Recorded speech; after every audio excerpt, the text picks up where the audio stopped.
As the 8-bit era drew to a close, few series had established as much standing as Castlevania. The first and third game are considered all-time classics, and the second game, while polarizing, is at least fondly remembered by some. Konami made sure to get one of its flagship franchises right back into the limelight after the Super Nintendo Entertainment System launched. Just 3 months after its release in North America, Super Castlevania 4 hit shelves. As the timeline goes, this game takes place after Castlevania 2: Simon's Quest. Transylvanians have been reporting mysterious sightings of odd creatures appearing under the cover of darkness as a traditional celebration approaches. A group of evildoers perform a dark ritual in the old destroyed abbey outside of town in an attempt to revive Dracula, the menace that periodically threatens the land every 100 years. In one of the coolest opening scenes of any SNES title, a lightning bolt strikes Dracula's tombstone, shattering it completely. The evil vampire escapes as a bat and flies off to begin his dark reign once again. As he does, Simon Belmont is inspired to take up his whip again in pursuit of the foe. Interestingly enough, the story for this game was completely different in the Japanese version. There, it's depicted as a remake of the first Castlevania title rather than a sequel to Simon's Quest. In addition, the North American localizers even made some graphical changes, including the removal of crosses from several places in the game. Dripping blood in the Japanese logo and other parts were taken out as well. This really demonstrates how seriously Nintendo altered aspects of games back then to avoid controversies. And wow, times have sure changed. To say this title was highly anticipated would be a huge understatement. The new system hardware allowed the title's universe to be expanded in nearly every imaginable way, and brought Castlevania into a new age. One of the best ways it did this was through the usage of depth and the ability to move between the background and foreground, which made the experience seem so much deeper and more involved. Even something so simple as going behind the gate in the first stage seemed like a groundbreaking way to expand gameplay in a 2D world. Super Mario World did this too, but it was a true innovation of the time for both series. Super Castlevania 4's aesthetic, especially its dark backgrounds and layers, really stood out.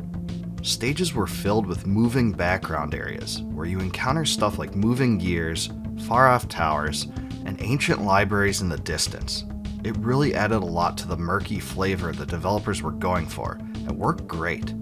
The levels themselves were really well designed too, with lots of challenges, different enemies, and contrasting environments to make every single area unique. The rotating room had such a cool looking effect at the time too, and really added a lot visually. If you haven't played the game in a long time, I think you'd still remember this part if you saw it again today. Unlike Castlevania 3: Dracula's Curse, there were no branching paths to the stages, which may have come as a bit of a disappointment to some at the time. To their credit, developers did try to pay homage to fans of the series though, by replicating some of the stages of the original Castlevania game and placing them into the final stages of Super Castlevania 4. Fans seem to be a bit split on this. Some loved the resurrection of that content, but others thought it showed laziness. As for me, I think the decision was a good one, and the title featured a healthy split between new and remastered levels, and it blended together pretty well. Controls were revised this time to assign a different button to Simon's sub-weapons, which are replenished by hearts found within candles and enemies. There are also whip power-ups that increase both the strength of the attack and the length of the whip, so this added yet another interesting dynamic. You can now lash the whip in 8 cardinal directions, opening a lot more possibilities for positioning. In addition, you can hold the attack button to keep the whip in an animated state to allow Simon to fling it around using the D-pad. The whip's usage is also expanded to allow grappling onto hooks to swing from place to place, and there were locations that required timed jumps to proceed. In other words, yeah, Simon is Indiana Jones. The bosses in this game are also remarkably nostalgic, and were pretty well designed. Among the most memorable for me were Medusa in Stage 2, the twin Orphic Vipers in Stage 3, and the Spectre Death, who makes several appearances throughout the rest of the series. Also, who could forget the creepy looking Frankenstein, who is actually called the Monster in the instruction manual. Yeah, great descriptor there. Each of the bosses had different mechanics and attack patterns, so the player couldn't just use the same approach to defeat them all. Also, some of the sub-weapons were much better for specific encounters than others, so that consideration also affected the player's decision making. It's definitely possible to cheese your way past some of the bosses, but you probably won't learn how unless you watch others demonstrate it. Like most Castlevania games, the soundtrack is super memorable in its own right. It included some tracks that were remixed versions of classic Castlevania songs, but was mostly comprised of new tracks. Its hallmark dark feel was the masterwork of Taro Kudo, who had not been involved in the arrangements for the previous entries. It was his first soundtrack in a long career where he worked for Konami, Squaresoft, and Nintendo.